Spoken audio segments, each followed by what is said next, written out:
Next up for Leeds United is Watford away tomorrow night, Tuesday night, and it's going to be a tough one. Daniel Farke has just done his pre-match press conference ahead of the game. I've watched it, so you don't have to, and this one's a good one. He was finally asked some good questions, and there's loads to unpick. It wasn't that long, I think it was half an hour, maybe 25 minutes of him talking anyway, and there was so much to get through. I have made some notes. I've watched it, so you don't have to. I'm going to go through those notes with you now and try and unpick a few of the topics that he spoke about and kind of preview the Watford game a little bit as well. I have done a TikTok version, which was supposed to be the short version. That was nearly 5 minutes. I'm going to try and keep this one to about 8-9 minutes anyway.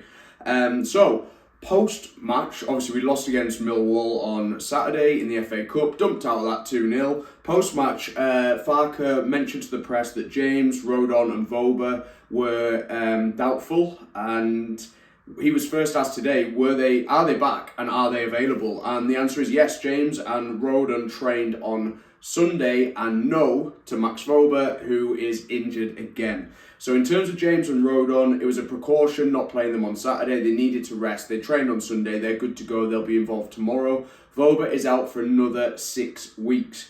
He needs another surgery on his knee. He's had no luck with his knee all season. It's kind of, since he came back, he's just not had an impact, has he? And I think it's probably going to be better if he is to leave in the summer, but we'll see what happens. Anyway, he's not back till after the international break, and he's probably not going to play any part in Leeds United for the rest of the season. I would very much doubt it anyway. We'd have to be really struggling for him to get back into the side.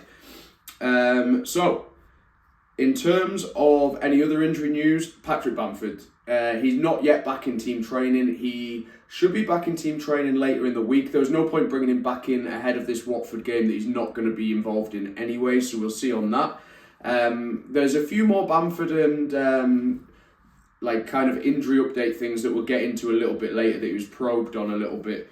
In terms of the cup game, it's hard to take positives, but there were a few of them. He said Chambers' debut and showing promising signs is probably the highlight, as well as Schmidt. He liked what Schmidt did. He may get back into the matchday squad. It's hard for him to get into it, but he may have an opportunity there. It's really difficult to look too deep at the cup game because there were so many changes made. It was an important rest, however, for key players, and that was the main thing that we could do because the Wednesday, Saturday, Tuesday fixture schedule is rough, and we'll get into that later.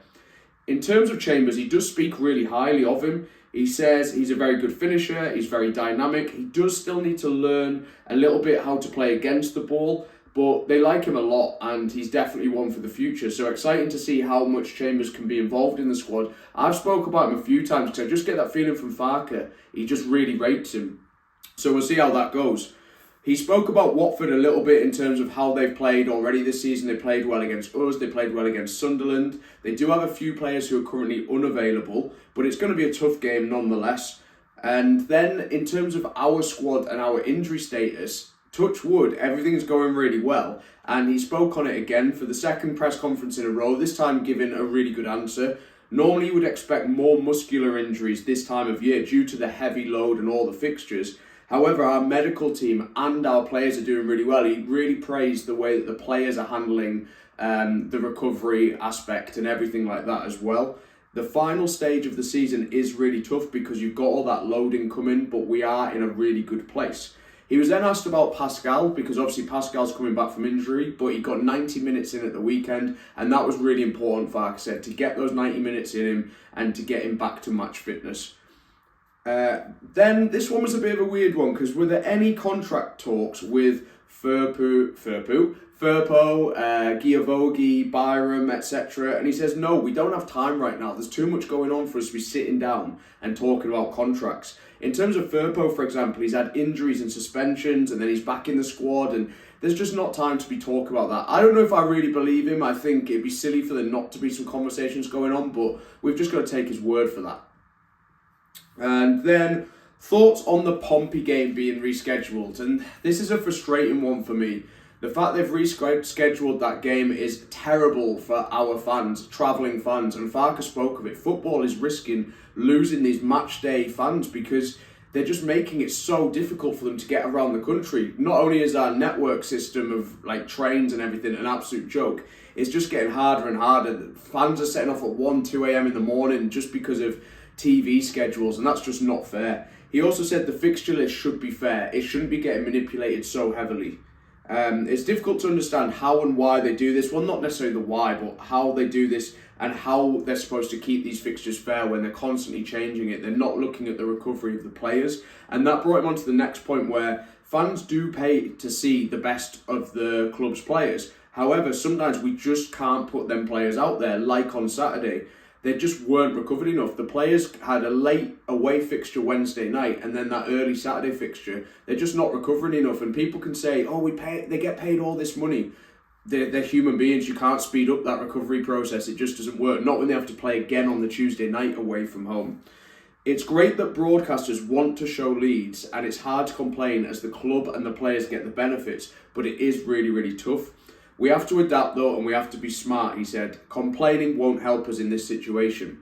Then he moved on to Schmidt again. He was probed a little bit on him, and he said he is a great character. He has missed out on the matchday squad a few times, but he is now delivering in training, which he wasn't earlier in the season because of injuries, adapting, and things like that. This is pro football though, and we have to make these tough decisions. He just has to work hard and use his opportunities when he gets them, like he did on Saturday. It is tough in that fullback position as well, because Bogle's one of the best in the league, and Byram, we are undefeated when Byram starts. And lastly, he was asked about Patrick Bamford and how is Patrick Bamford, and he said it's tough. He's a human being. People forget that. These rehab days are really long and really boring. These aren't the days that you grow up dreaming of, so it is hard to keep motivated and do that. Players want to play. It's tough, it hurts, but that's where we're at. Thank you everyone who has made it to the end of that video. If you have, please drop me an MOT in the comments. It means a lot. We're trying to grow this channel and trying to be consistent. Let's hope we pick up 3 points tomorrow at Watford.